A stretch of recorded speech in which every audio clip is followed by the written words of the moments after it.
ور محمد و آل محمد صلوات اللہم صلی علی محمد و آل محمد وعجل فرجہ۔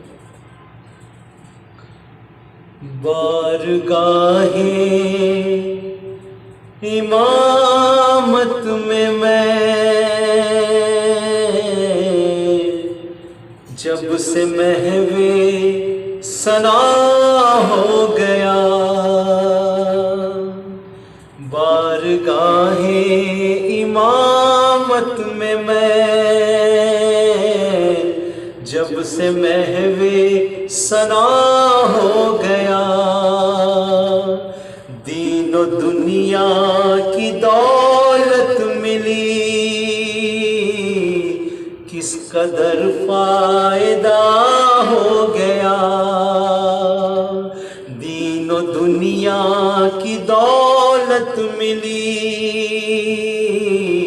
کس قدر فائدہ ہو گیا،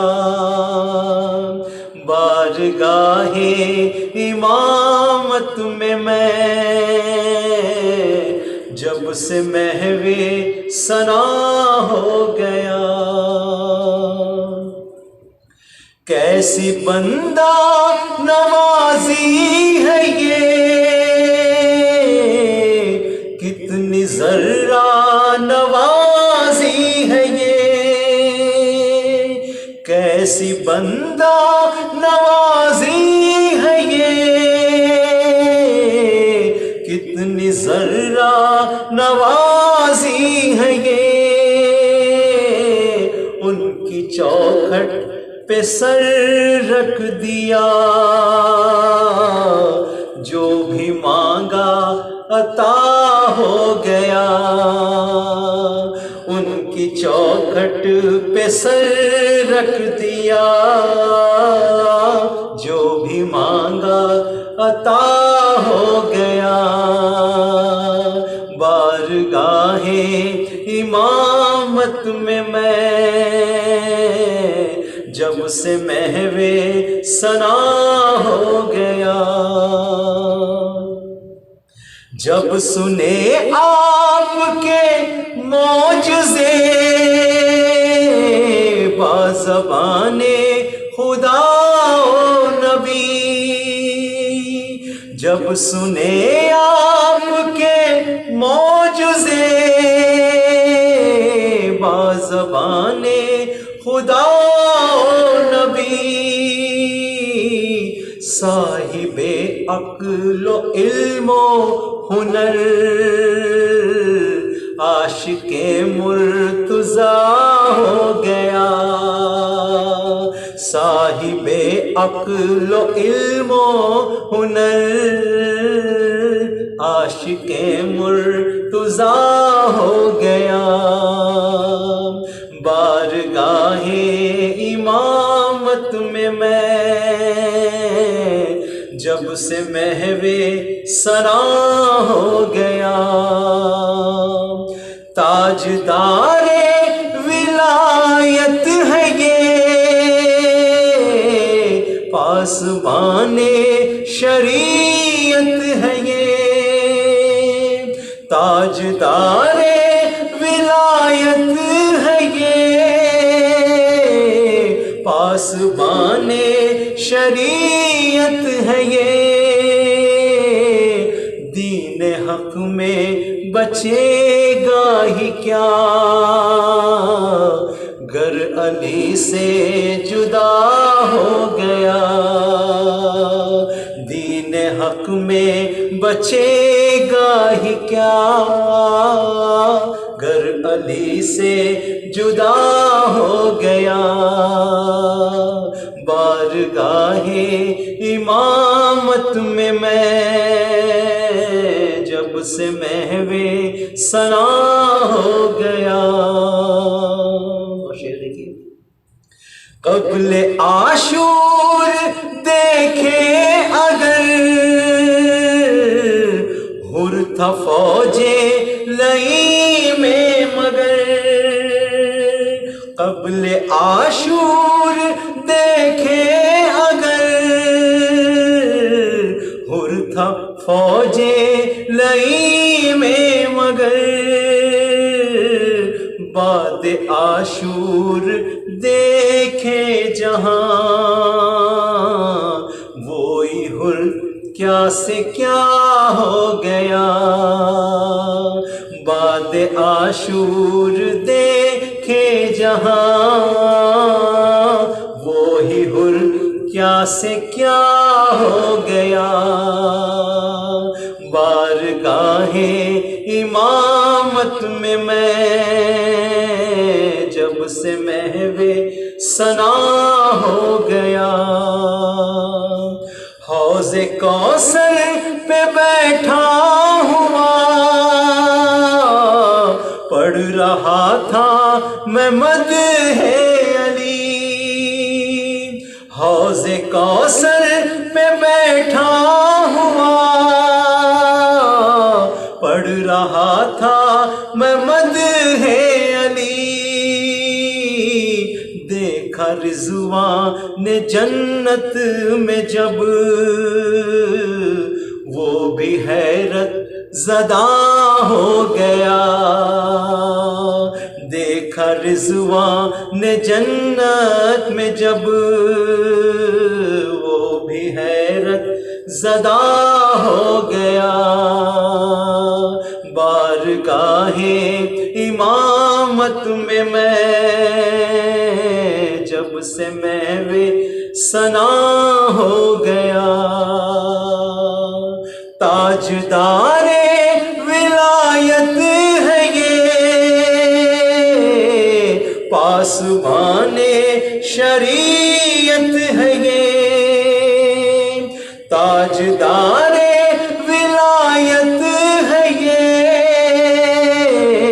پاسبان شریعت ہے یہ، دین حق میں بچے گا ہی کیا گر علی سے جدا ہو گیا، دین حق میں بچے گا ہی کیا گر علی سے جدا ہو گیا، بارگاہ امامت میں جب سے محو ثنا ہو گیا، تو حسینی ہے یاسر رضا، صدق گوئی ہے شیوا تیرا، تو حسینی ہے یاسر رضا، صدق گوئی ہے شیوا تیرا، جب بھی سچ بات تو نے کہی یہ زمانہ خفا ہو گیا، جب بھی سچ بات تو نے کہی یہ زمانہ خفا ہو گیا، بارگاہ امامت میں جب سے محو ثنا ہو گیا، دین و دنیا کی دولت ملی کس قدر فائدہ ہو گیا، دین و دنیا کی دولت ملی کس قدر فائدہ ہو گیا، بارگاہ امامت میں جب سے محو ثنا ہو گیا، پر محمد و آل محمد صلوات، اللہم صلی علی محمد و آل محمد۔ ہر ابتدا سے پہلے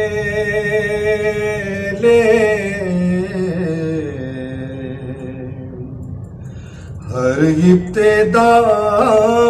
سے پہلے ہر انتہا کے بعد ذات نبی بلند ہے، ذات خدا کے بعد ہر ابتدا سے پہلے دنیا میں احترام کے قابل ہے جتنے لوگ، دنیا میں احترام کے قابل ہے جتنے لوگ، میں سب کو مانتا ہوں، میں سب کو مانتا ہوں، مگر مصطفیٰ کے بعد، مگر مصطفیٰ کے بعد ہر ابتدا سے پہلے ہر انتہا کے بعد ذات نبی بلند ہے، ذات خدا کے بعد، ذات خدا کے بعد رفتوں کا سورج ہے، روشنی کا دھارا ہے،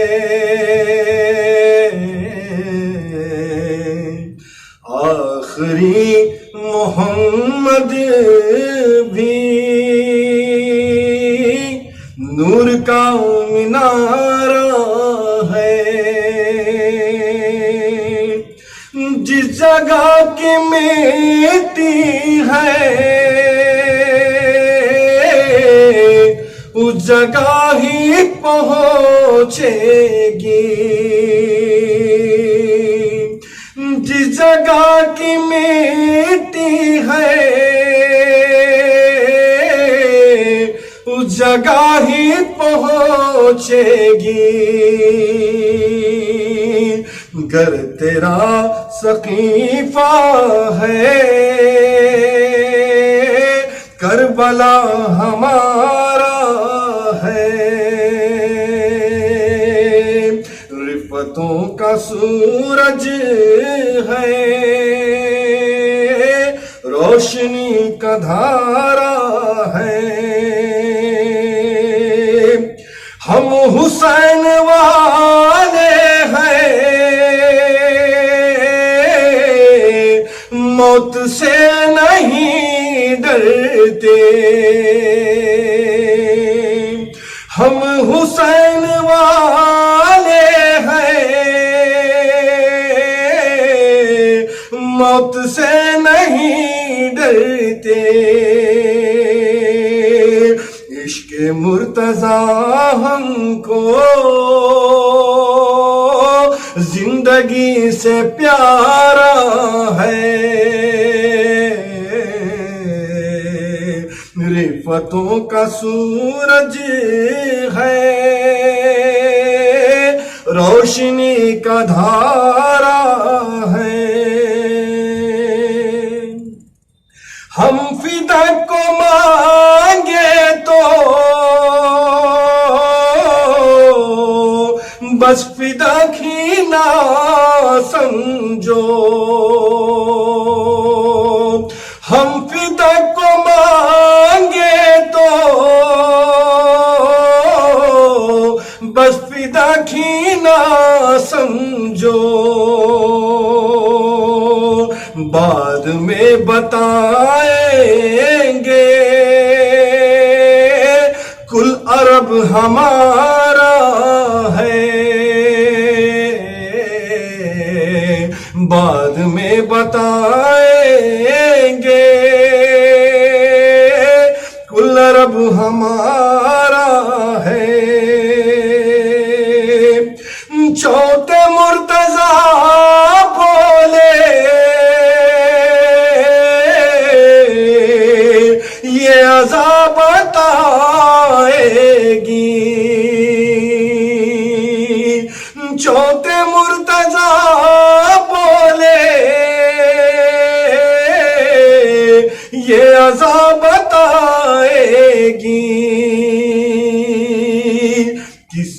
جنگ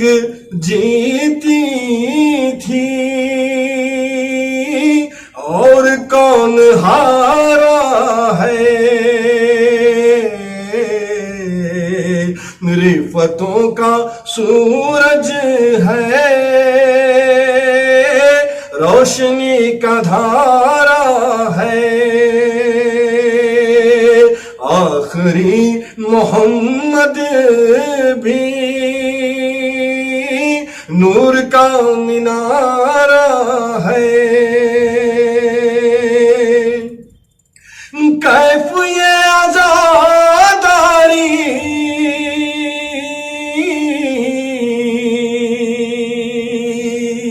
ختم ہو نہیں سکتی،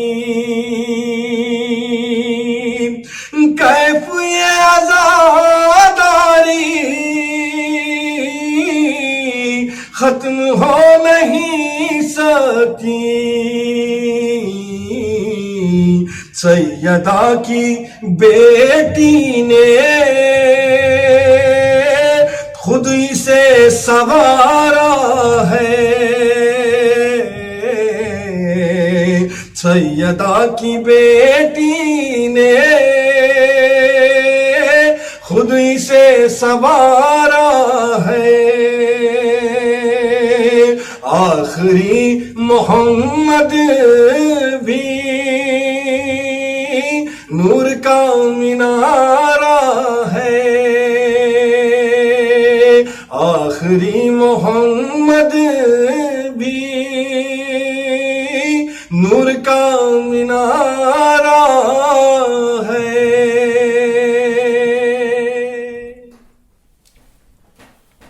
لا حول ولا قوة إلا بالله العلي العظيم. أعوذ بالله من الشيطان اللعين الرجيم. بسم الله الرحمن الرحيم. الحمد لله رب العالمين، والصلاة والسلام على رسوله الكريم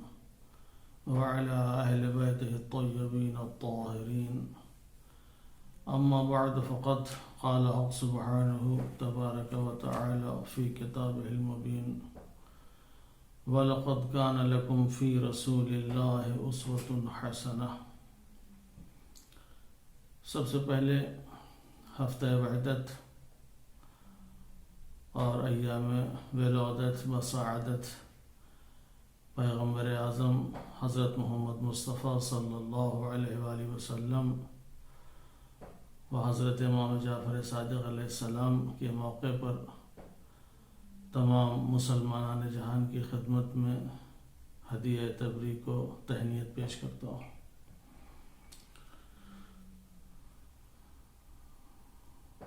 یہ ایام جنہیں وحدت کے نام سے ذکر کیا گیا ہے، یہ ہفتہ وحدت امام خمینی رحمۃ اللہ علیہ نے ان چند دنوں کو ہفتہ وحدت کا نام دیا ہے۔ 12 ربیع الاول سے 17 ربیع الاول تک کا جو زمانہ ہے، یہ ہفتہ وحدت، یعنی یہ وہ ہفتہ ہے کہ جس میں مسلمانوں کے درمیان اتحاد و اتفاق کی باتیں کی جائیں، ان کو ایک پلیٹ فارم پہ جمع کیا جائے، دشمنوں کی سازشوں سے ان کو آگاہ کیا جائے، تاکہ امت مسلمان دشمنوں کی سازشوں کو ناکام بنا سکیں۔ یقیناً 12 ربیع الاول سے لے کے 17 ربیع الاول تک کا وقت اور یہ دن ہمارے لیے بہت زیادہ ہے۔ اگر ان ایام میں ہم چاہیں تو ہم مسلمانان جہان کو ہر اس سازش سے آگاہ کر سکتے ہیں، باخبر کر سکتے ہیں جو دشمن اسلام اور دین کے خلاف رچ رہے ہیں۔ اور آپسی بھائی چارگی اور اتحاد و اتفاق ایک دوسرے کے درمیان قائم کر سکتے ہیں. چونکہ پیغمبر اسلام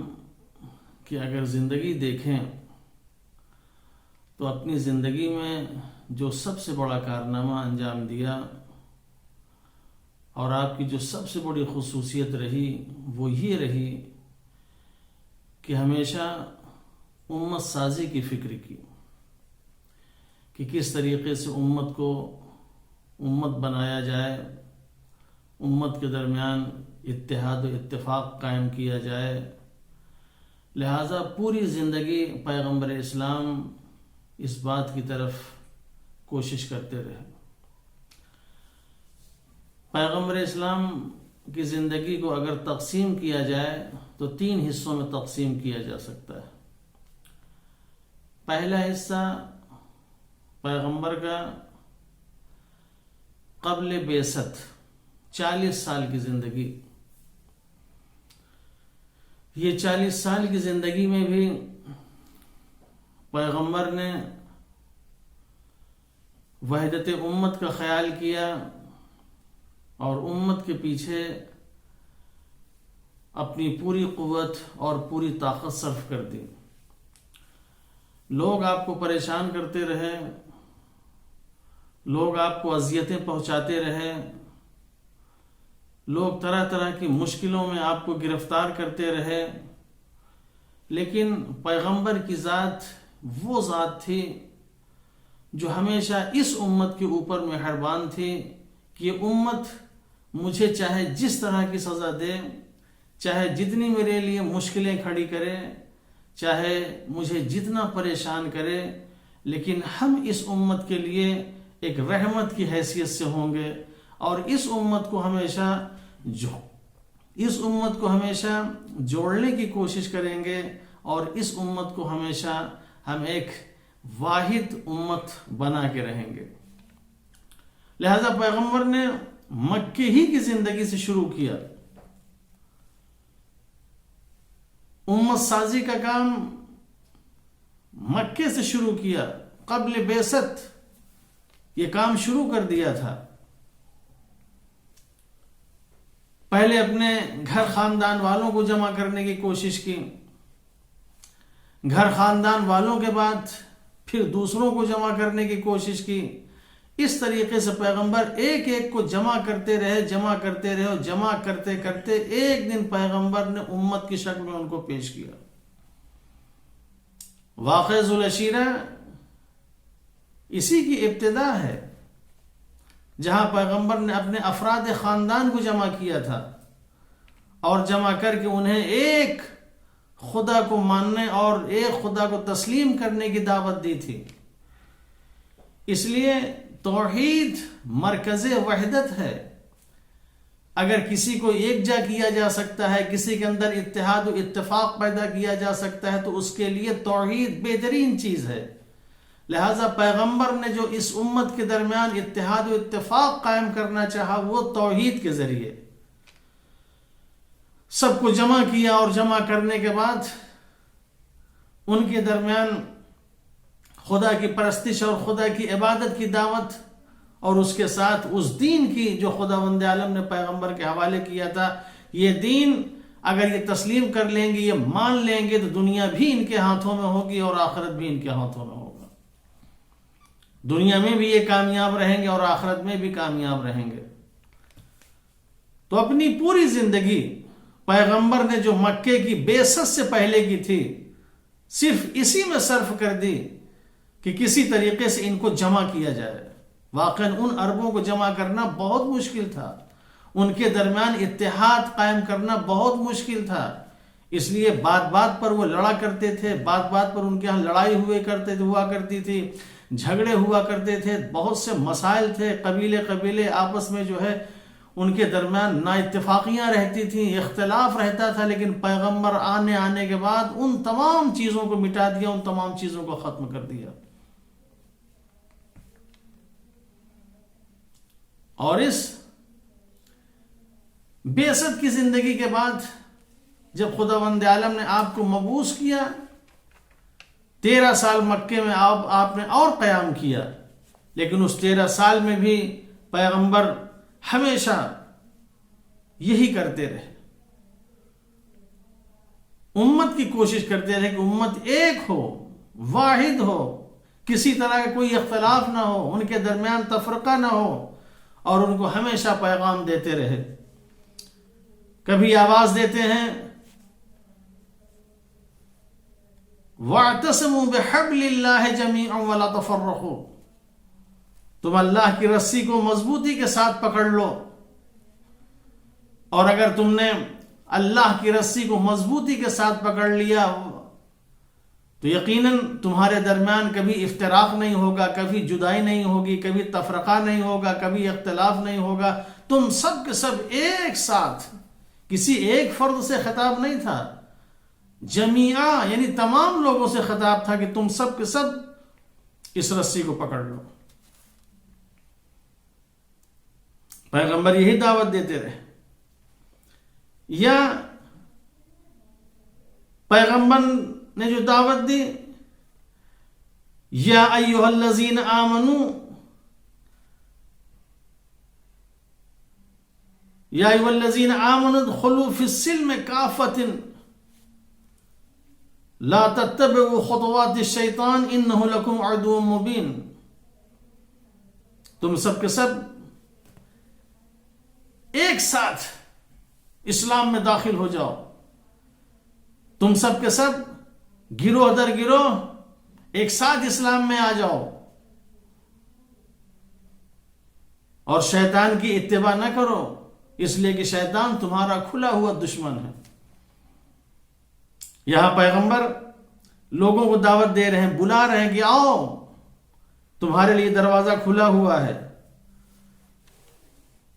تمہارے لیے ہر طرح کی سہولتیں فراہم کی گئی ہیں، آؤ تم اس میں داخل ہو جاؤ۔ یا اخوت و برادری کے حوالے سے پیغمبر نے انہیں دعوت دی، انما المؤمنون اخوہ فاصلحوا بین اخویکم، مومنین آپس میں بھائی ہیں، ان کے درمیان اصلاح کریں، ان کے درمیان بھائی چارگی قائم کریں۔ جگہ جگہ اتحاد کی دعوت دی جا رہی ہے، ایک ساتھ رہنے کی دعوت دی جا رہی ہے، اختلاف کو ختم کرنے کی کوشش کی جا رہی ہے کہ آپس میں اختلاف نہ کرنے پائیں گے۔ پیغمبر اسلام حضرت محمد مصطفیٰ صلی اللہ علیہ وآلہ وسلم فرماتے ہیں مومنین آپس میں ایک دوسرے کے اعضاء و جوارح ہیں، اگر کسی کے سر میں درد ہو رہا ہے تو بدن کا کوئی ایسا حصہ نہیں ہے جو اس درد سے متاثر نہ ہو، یا کسی کے آنکھ میں اگر درد ہو رہا ہے تو ایسا نہیں ہو سکتا کہ انسان کا بدن اور انسان کے اعضاء اس سے متاثر نہ ہوں۔ یہ مومنین جتنے ہیں سب آپس میں بھائی بھائی ہیں، اور بھائی ہونے کا نتیجہ یہ ہونا چاہیے کہ جب انسان کوئی ایک مومن برادر، کوئی ایک مومن بھائی مشکلوں میں گرفتار ہو، پریشانیوں میں گرفتار ہو، اس کو کسی طرح کی تکلیف اور اذیت ہو، تو دوسرے مسلمان بھائی یا مومن بھائی کو اس درد کو محسوس کرنا چاہیے، اس تکلیف کو محسوس کرنا چاہیے، تاکہ اس درد اور تکلیف کو محسوس کر کے اس کے درد کا مداوع کیا جائے۔ مومن آپس میں ایک دوسرے کے بھائی ہیں، ان میں اختلاف نہیں ہونا چاہیے، ان میں لڑائی جھگڑے نہیں ہونا چاہیے۔ پیغمبر نے ساری چیزوں کو مٹانے کی کوشش کی، کسی طرح کا ان کے درمیان کوئی اختلاف نہ رہے، سب کے سب متحد رہیں، نہ کوئی عجم رہے نہ کوئی عرب رہے، سب کو ختم کر دیا، نہ کوئی غنی نہ کوئی فقیر نہ کوئی غریب نہ کوئی امیر، سب کو برابر کر دیا بالکل۔ عجم و عرب، غنی و فقیر، ان سب کا جو ایک جس کے ذریعے انسان فخر کیا کرتے تھے سب کے سب پیغمبر اسلام نے ختم کرنے کی کوشش کی. کہا یہ معیار بزرگی نہیں ہے، یہ نجات پرستی، یہ نسلی برتری جس کے ذریعے سے انسان اپنے آپ کو بڑا سمجھ رہا ہے، یہ سب کچھ بھی نہیں ہے. دین اور اسلام کے دائرے میں جو آ جاتا ہے تو مالدار ہو یا غریب برابر ہوتے ہیں، سب کے سب ایک جیسے ہوتے ہیں، سب پہ احترام کرنا چاہیے، سب کا خیال کرنا چاہیے. زید ابن حارثہ جو حضرت خدیجہ کے غلام تھے، پیغمبر نے انہیں اپنایا اور زیر اسلام ایسی تربیت ان کی ہوئی کہ ایک وقت ایسا آیا جو غلام کی حیثیت سے زندگی بسر کر رہے تھے انہیں کو سردار لشکر بنایا گیا.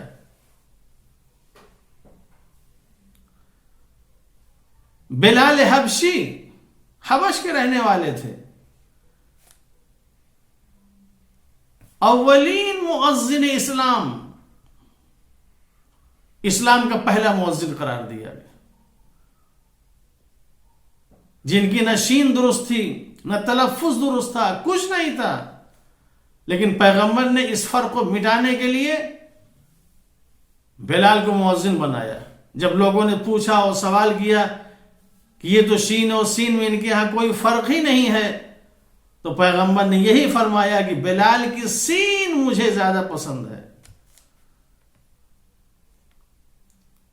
سلمان فارسی عرب نہیں تھے، یہ عجم کے رہنے والے تھے، لیکن یہی سلمان فارسی جب پیغمبر کے پاس آئے تو پیغمبر نے ان کے مقام اور مرتبے کو اتنا بلند کیا کہ یہی سلمان فارسی جو عجم سے آئے تھے، جو آتش پرست تھے،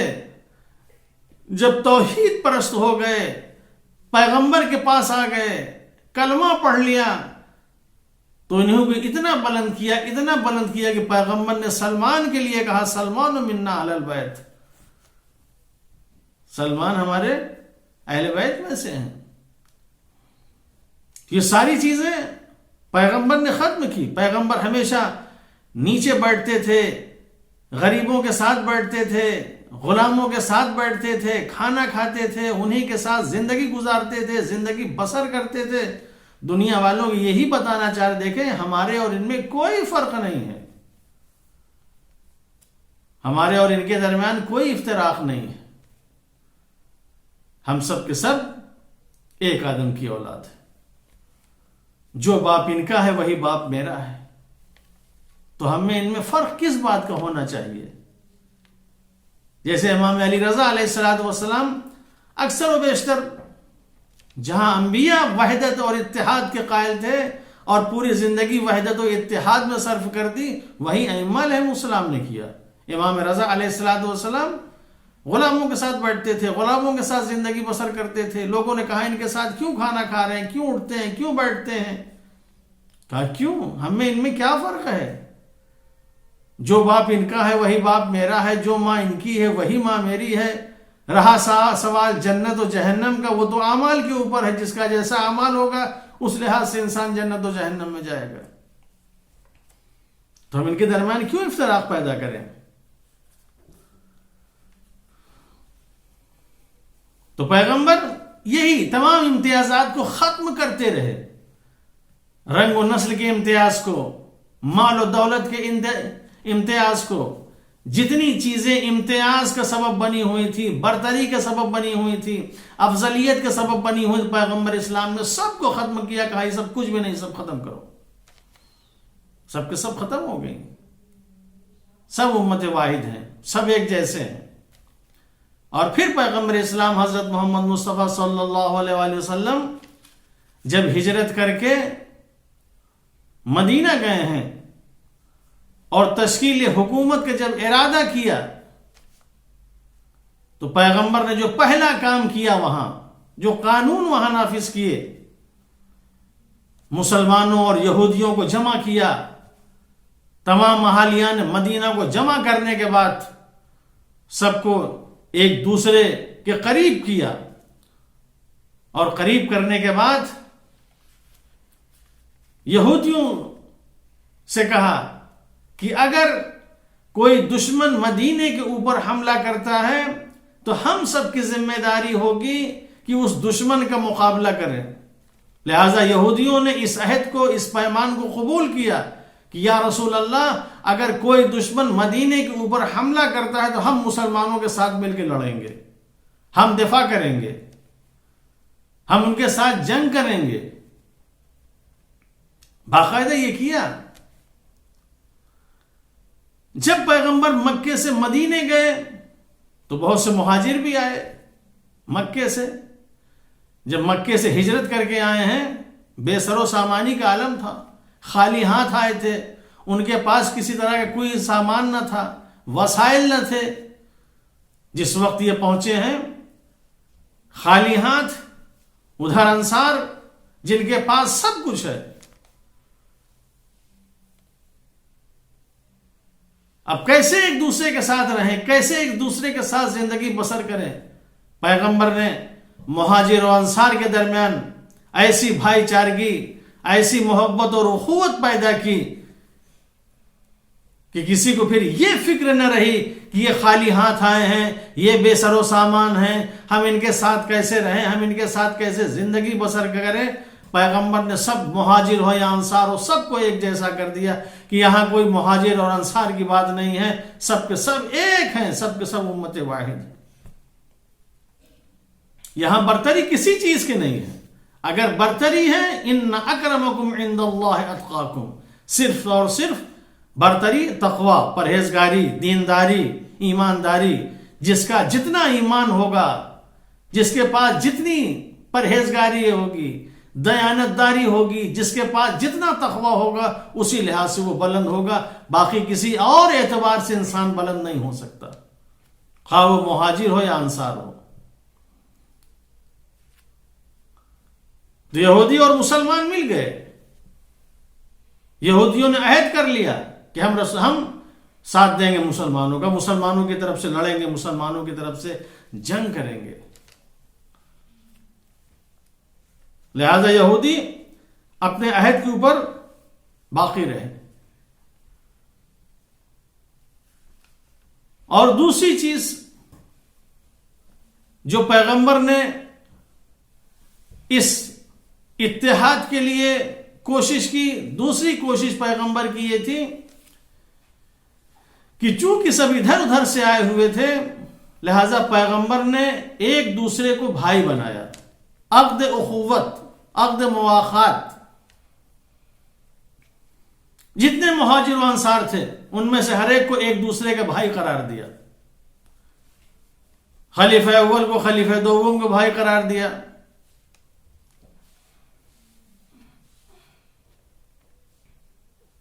حضرت سلمان کو ابو ذر کا بھائی قرار دیا. اس طریقے سے جتنے لوگ تھے سب کے درمیان بھائی چارہ قرار دیا. اور اس کے بعد جب سب کو بھائی بنا چکے تو بات علی علیہ السلام کی آئی کہ علی کس کے بھائی ہوں گے؟ تو پیغمبر نے فرمایا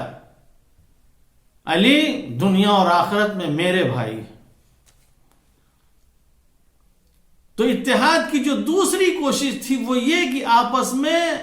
محبت، بھائی چارگی، اخوت، یہ تمام چیزیں قائم ہونا چاہیے. لہذا بھائی چارگی آپس میں قرار دی گئی اور سب ایک ہو گئے. وہ اتحاد جو اس وقت ہوا تھا، بھائی چارگی کی جو اس وقت دعوت دی گئی تھی، پیغمبر اسلام کی ولادت کے صدقے میں آج اگر پیغمبر کی کسی سیرت کو اس دنیا میں نافذ ہونا ہے اور اس سیرت کی سب سے زیادہ ضرورت ہے تو وہ سیرت ہے اتحاد و اتفاق بین المسلمین، مسلمانوں کے درمیان اتحاد. کہ جس طریقے سے اس وقت پیغمبر نے اپنے زمانے میں عقد اخوت قرار دیا تھا، ایک دوسرے کو بھائی بنایا تھا، اپنے دل سے بغض و حسد اور ان تمام چیزوں کو نکال کے سب ایک دوسرے کے قریب ہوئے تھے، اسی طریقے سے آج اگر ہم اپنے دل سے ان تمام چیزوں کو نکال کے اگر ہم ایک دوسرے کے بھائی بن جائیں اور آپس میں اتحاد و اتفاق قائم کر لیں تو یہ پیغمبر کی ایک بڑی خواہش اور بہت بڑی آرزو ہوگی جس کی ہم تکمیل کریں گے۔ پیغمبر کو اپنے امت کی بڑی فکر تھی، یہ امت بٹنے نہ پائے، یہ امت گمراہ نہ ہونے پائے، یہ امت ضلالت و گمراہی کے شکار نہ ہونے پائے، اس لیے کہ بڑی مشکل سے اس امت کو امت بنایا ہے کہ ایک انسان کو جوڑا ہے تب جا کے یہ امت بنے، اور اسی امت میں پھوٹ پڑ جائے، اسی امت میں اختلاف پڑ جائے۔ واقعاً جو محنت کرتا ہے اسی کو تکلیف ہوتی ہے، اسی کو اذیت ہوتی ہے، اور یہی اذیت اور تکلیف کی وجہ تھی کہ پیغمبر زندگی میں تو کئی مرتبہ اس بات کا اعلان کر چکے تھے اور کہہ چکے تھے، لیکن جب اس دنیا سے جا رہے تھے تو جہاں انسان دنیا سے جاتا ہے تو اپنی سب سے پسندیدہ چیز یا اپنی سب سے بڑی خواہش اور آرزو کو اپنی اولاد کے درمیان پیش کرتا ہے کہ میں تو اس دنیا سے جا رہا ہوں، اب تم یہ کرنا اور تم وہ کرنا، تمام اولاد کو جمع کر کے، گھر خاندان کو جمع کر کے۔ پیغمبر کی جو سب سے بڑی آرزو اور حسرت یہ تھی وہ یہی تھی کہ میں اس دنیا سے جا رہا ہوں مگر میری امت گمراہ نہ ہونے پائے، میری امت تفرقے کے شکار نہ ہونے پائے، میری امت ٹکڑوں میں بٹنے نہ پائے۔ لہذا پیغمبر نے کہا لاؤ قلم اور دعوات، میں تمہارے لیے کچھ لکھ دوں، لاؤ قلم کاغذ۔ لیکن لوگوں نے دینے سے انکار کر دیا۔ پیغمبر کیا لکھنا چاہ رہے تھے اس امت کے لیے کہ امت گمراہی سے بچ جائے؟ وہی حدیث ثقلین، انی تارک فیکم الثقلین کتاب اللہ وعطرتی اہل بیتی، میں جا رہا ہوں تمہارے درمیان دو گراں قدر چیزیں چھوڑ کے جا رہا ہوں، ایک قرآن اور ایک اہل بیت۔ ما ان تمسکتم بہما لن تضلوا بعدی ولن یفترق حتی یرد علی الحوض، جب تک تم ان دونوں سے وابستہ رہو گے، تمسک اختیار کیے رہو گے، کبھی میرے بعد گمراہ نہیں ہوگے، یہاں تک کہ یہ حوض کوثر پر وارد ہوں گے۔ پیغمبر کی آخری خواہش تھی، پیغمبر کی آخری آرزو تھی، آخری تمنا تھی، میری امت تقسیم نہ ہونے پائے، میری امت گروہوں میں بٹنے نہ پائے۔ لیکن افسوس یہی ہے، جس امت کے لیے پیغمبر کی خواہش تھی، پیغمبر کی آرزو تھی، آج وہی امت اور وہی مسلمان گروہوں میں تقسیم ہو گئے، اور جو اسلام دشمن تھے وہ سب کے سب آپس میں متحد ہو گئے۔ یہ کتنا بڑا المیہ ہے، اور آج تک ہم متحد ہونے کی کوشش نہیں کر رہے ہیں، چھوٹی چھوٹی باتوں کو دل میں لیے ہوئے ایک دوسرے سے اختلاف پیدا کیے ہوئے ہیں۔ عیسائیوں اور یہودیوں کے درمیان کتنا بڑا اختلاف تھا، بہت شدید اختلاف تھا عیسائی اور ان کے درمیان۔ عیسائی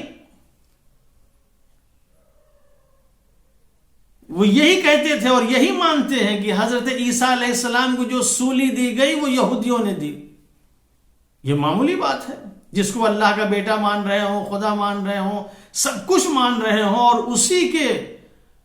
اسی کو یہودی پھانسی دے رہے ہوں، سولی پہ لٹکا رہے ہوں، کتنی بڑی دشمنی کی بات ہے، کتنی بڑی عداوت کی بات ہے۔ لیکن اتنی بڑی بات کو عیسائی بھول گئے اور یہودیوں سے ہاتھ ملا لیا۔ آج اتنی بڑی چیز کو عیسائیوں نے نظر انداز کر کے یہودیوں سے ہاتھ ملایا، صرف اس بات پر کہ ہم اور تم دونوں متحد ہو جائیں تاکہ اسلام اور مسلمان کا خاتمہ کریں۔ وہ اتنی بڑی چیزوں کو بھلا سکتے ہیں، ہم چھوٹی چھوٹی چیزوں کو نہیں بھلا سکتے۔ ہم معمولی چیزوں پہ جس بات پر لڑ رہے ہیں کیا ہم اسے فراموش نہیں کر سکتے؟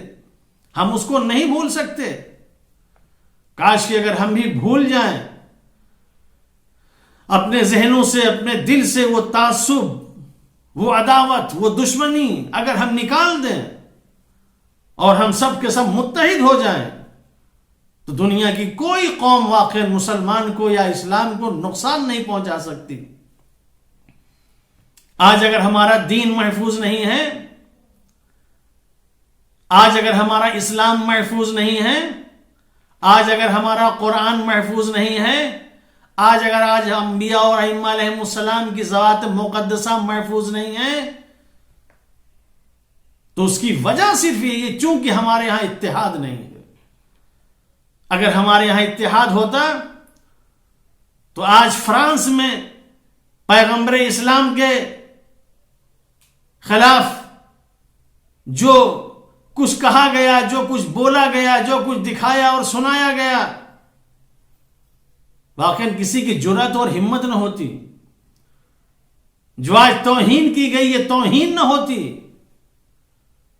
یہ ہمارے اتحاد نہ ہونے کی وجہ ہے۔ آج جو ہماری عزت داؤں پہ لگی ہوئی ہے، آج جو ہماری ناموس محفوظ نہیں ہے، آج جو ہمارا سماج و معاشرہ جو ہے ڈر اور خوف کے عالم میں زندگی بسر کر رہا ہے، یہ صرف وجہ یہی ہے کہ ہمارے درمیان اتحاد نہیں ہے۔ اتحاد ایک بہت بڑی دولت ہے، اتحاد بہت بڑی دولت ہے، اس کے لیے بہت بڑی بڑی قربانیاں دی گئی ہیں۔ کاش کہ ہم بھی اگر تھوڑی بہت قربانیاں دے دیں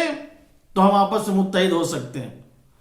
یہ پیغمبر کی خواہش ہے، پیغمبر کی آرزو ہے، میری امت گمراہ نہ ہونے پائے، بھٹکنے نہ پائے، گمراہ نہ ہونے پائے۔ حضرت علی علیہ السلام نے اتحاد کے لیے کیا نہیں کیا، گوشہ نشینی اختیار کر لی، تلوار کو نیام میں رکھ لیا، لیکن کبھی اتحاد کو خطرہ نہیں لاحق ہونے دیا۔ ایسے عالم میں سب کی مدد بھی کرتے رہے، سب کی نصرت بھی کرتے رہے، گوشہ نشینی کی زندگی بھی اختیار کیے رہے، اپنے جمع کیے ہوئے قرآن مجید کو گھر میں رکھ لیا، کہیں مسلمانوں میں دو قرآن نہ ہو جائیں، صرف اتحاد کے لیے۔ اتحاد باقی رہے، اتحاد باقی رہے۔ اس اتحاد کے لیے بہت کچھ کیا ائمہ علیہم السلام نے، اس اتحاد کے لیے بہت کچھ کیا پیغمبر اسلام حضرت محمد مصطفیٰ صلی اللہ علیہ وآلہ وسلم نے۔ تو پیغمبر کی ذات اتحاد کے اوپر پوری زندگی صرف کر دی۔ اور چھٹے امام جعفر صادق علیہ السلام، وہاں بھی اگر اتحاد آپ دیکھنا چاہیں تو کیا اتحاد ہے واقعا۔ 4000 شاگرد، ہر مذہب، ہر مسلک، ہر فرقے کے لوگ امام کے شاگرد جو متحد اور بہت ہی اس کے ساتھ درس حاصل کر رہے ہیں اور امام کی خدمت میں زانوئے ادب طے کر رہے ہیں۔ امام نے اپنے زمانے میں کس طریقے سے اتحاد کا پیغام لوگوں تک پہنچایا کہ دور دراز سے لوگ آ کر آپ کے ہاں تعلیم حاصل کر رہے تھے، لوگ آپ کے ہاں آ کے علم سیکھ رہے تھے۔ یہ انبیاء اور ائمہ علیہم السلام کی ذوات مقدسہ ہیں جنہوں نے اتحاد و اتفاق کے لیے بہت کچھ کیا، بہت بڑی قربانی دی۔ نبیوں نے بھی قربانی دی، اماموں نے بھی قربانی دی۔ اور امام حسین علیہ السلام ابھی 8 ربیع الاول گزرے ہوئے زیادہ دن نہیں ہوئے، یہی وہ ایام عزا کا پورا سلسلہ تھا جہاں امام حسین علیہ السلام کا ذکر گھر گھر، ہر گاؤں میں، ہر شہر میں ہو رہا تھا۔ وہ ذات صرف اور صرف اسی امت کے خاطر اپنی جان، اپنے اولاد کی جان قربان کرنے کے لیے تیار ہو گئے، اور صرف جان کی حد تک نہیں، اس سے بڑھ کے بھی قربانیاں دیں، جو قربانی واقعاً ان کے لیے بہت ہی مشکل اور سخت تھی۔ آج اگر ہم اتحاد و اتفاق چاہتے ہیں تو پیغمبر اسلام حضرت محمد مصطفیٰ صلی اللہ علیہ وآلہ وسلم کی ذات مرکز اتحاد ہے، محور اتحاد ہے۔ اگر ہم اتحاد قائم کرنا چاہیں، توحید کے ذریعے ہم اپنے درمیان اتحاد قائم کر سکتے ہیں۔ پیغمبر اسلام کی ذات کے ذریعے ہم اپنے درمیان اتحاد قائم کر سکتے ہیں، دین اور اسلام کے ذریعے اپنے درمیان اتحاد قائم کر سکتے ہیں۔ خدا بند عالم بس ہم سب کو نیک توفیق دے کہ ان تمام چیزوں کے ذریعے ہم اپنے درمیان اتحاد و اتفاق قائم رکھیں، تاکہ دشمنان دین جو دین اور اسلام کو ختم کرنا چاہ رہے ہیں اور مٹانا چاہ رہے ہیں، جو مسلمان کے دشمن ہیں، ان تمام دشمنوں کی سازشوں کو ہم ناکام بنا سکیں. وآخر دعوانا ان الحمد للہ رب العالمین.